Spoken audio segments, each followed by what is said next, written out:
You've been studying Japanese for a bit, and you were making good progress up until now, learning new things every session. But lately, progress seems to have stalled. You feel less motivated, you feel stuck, you study more and more, but things are just as confusing. You question the things you've already learned, and you can't see the goal anymore. And the worst part is, you don't know what changed, so you take it all out on yourself. Well, the good thing is you're not alone. You've entered into the intermediate plateau, and in this video, I'll show you exactly what to do to get out. If you don't know who I am, I've been living in Japan for the past 10 years. I graduated from language school and Japanese college and worked in Japanese companies using Japanese for business.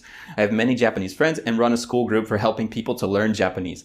But 100% of everything you need to know to learn Japanese, I'll be teaching here in my videos for free. So let's jump into the conversation. I originally came out to Japan as a language school student, and about 9 months into my studies, my visa was about to come to an end. I went back to the US for a bit to apply for a new visa, but when I came back to Japan and re-entered language school, I found things to be, well, a little bit different.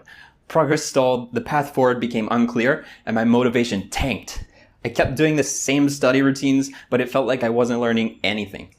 My speaking hadn't improved, I still wasn't understanding what my teachers were saying, the grammar in Keigo became impossible to understand, and the kanji stroke count got absolutely ridiculous. And what's worse, they actually kept me back a level. My Japanese progress actually regressed, and I had to stay in the same level an extra term. I was so upset. I had a good teacher though, and I consulted with her about it. But she then told me about something everyone goes through that she called the Great Japanese Plateau. It happens to everyone around the 6-month to 1-year mark of studying. And basically, at the very beginning of learning Japanese, you make hyper rapid progress. You learn 2 whole alphabets, you go from knowing nothing to being able to understand simple sentences, characters, words, sounds, etc. You move from 0 to capable. But as your knowledge in Japanese grows, you become more aware. You start to realize how much you don't know, and the gap between where you are and your goals grows significantly as it becomes clear. It's like a mountain that from afar looks small, but once you're up close, it appears massive. And what's worse is that you have absolutely no idea what to do to move forward. If you do the wrong things, you will completely stall or maybe even move backwards like I did. And this is actually the most important point of your journey, because this is where you decide what path to take. Many people here start to focus intensely on vocab, kanji, and grammar, working their way towards the JLPT N1 and other in-game tests. But in doing so, they neglect learning the ability to speak fluently. Some go down the speaking path and neglect learning the kanji that will help with tests and reading.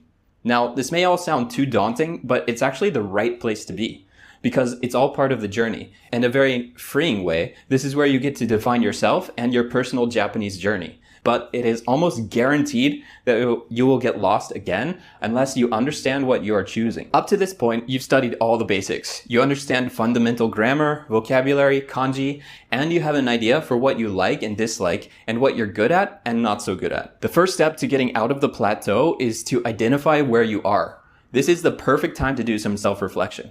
Take a moment to look at some of the work you've done, or look back at the content you studied, or recordings you made, or whatever it is. Make sure you acknowledge all of the successes you've had on the way here, and remember that when you started this journey, you knew nothing. You really have come a long way. Once you know where you are relative to where you started, now you can identify where you would like to go. Think about what your goal in Japanese is now. Is it the same as it was? Has it changed? What would you like to accomplish with Japanese? Not just the next goal, but as far ahead as you can think. Would you like to be able to speak Japanese with locals at a bar? Do you want to make Japanese friends? Are you looking for a Japanese partner? Do you want to consume media in its original Japanese form like games, anime, manga, dramas, music, etc.? Do you want to move to Japan and work here? Or do you just want to go to school in Japan? Is it just a hobby and something you enjoy doing without thinking too much about the end goal? This is also totally valid, but it's important to think about this. You've done the work to start learning, but now you have a chance to level up. Once you have your goal, write it down. If you don't have a goal, that's totally fine. But if you do have a goal deep down that you haven't acknowledged, you may end up making no progress towards it unless you call it out. And this is where we start building a map. We have the starting point, we have the destination, and now we need to identify which direction will get us to where we want to be.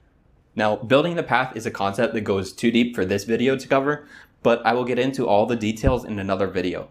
But the main takeaway for this one is that you recognize what you've accomplished, identify where you want to go, and write it down. Not through typing, but with a pen and paper. I cannot stress this enough. In the age with AI and all the information we type every day, it will get buried. So make it real on pen and paper and don't overthink it. Just what jumps out to you first. Write it down, put it out on your desk, and if you can't decide on a goal, write down your feelings about Japanese in a few sentences. It should not take you long at all. Whatever first comes to mind, don't take more than a few minutes to think about it. You can always come back to it, but just don't leave it blank. For you guys in the school group, I'm making a post in there to write down your notes and talk about it with the others. Make sure to post your pics of the notes you wrote down, and I'll post mine too. If you're not in the school group, no worries. Just let me know how it goes here in the comments. I'm looking forward to seeing all of your thoughts. But anyway, that's about it from me for today. Try it out, and I'll see you in the next one. Peace.